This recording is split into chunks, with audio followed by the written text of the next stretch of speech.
नमस्कार, आप देख रहे हैं पॉलिटिकल पिच।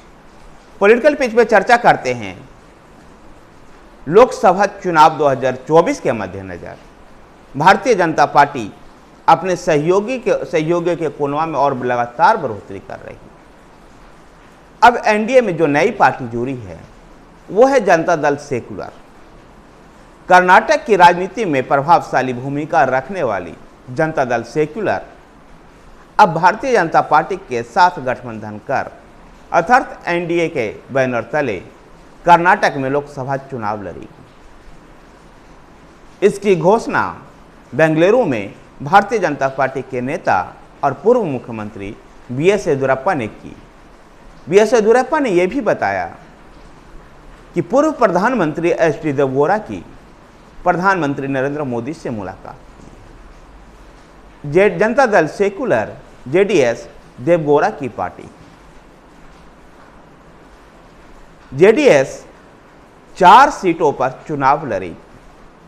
ये 4 सीटें हैं हासन, मांड्या, चिकबल्लापुर और बेंगलुरु दक्षिण।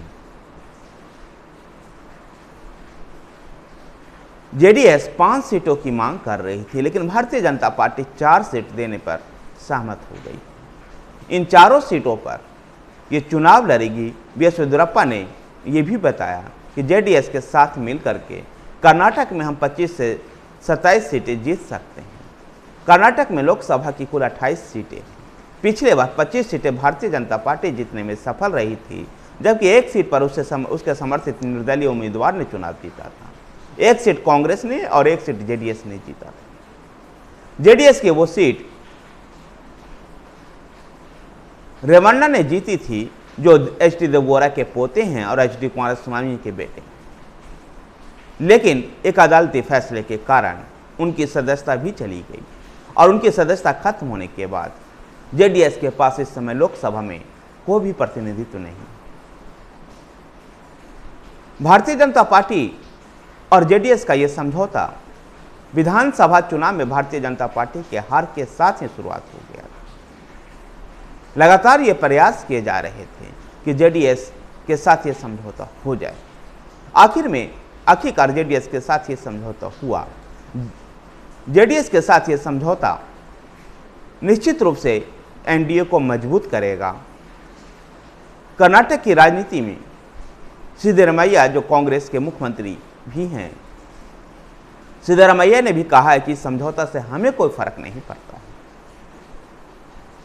यद्यपि यह बात सच्चाई के साथ स्वीकार करनी होगी कि कर्नाटक की राजनीति में जेडीएस और बीजेपी का गठबंधन निश्चित रूप से कांग्रेस को चोट पहुंचाएगी। लेकिन राजनीति बयानबाजियों से इस दबाव को कम करने के लिए केवल वो इस बात को कह रहे हैं, कांग्रेस के नेता और मुख्यमंत्री सिद्धरामैया कह रहे हैं कि कांग्रेस को इससे कोई फर्क नहीं पड़ेगा। धन्यवाद साथियों।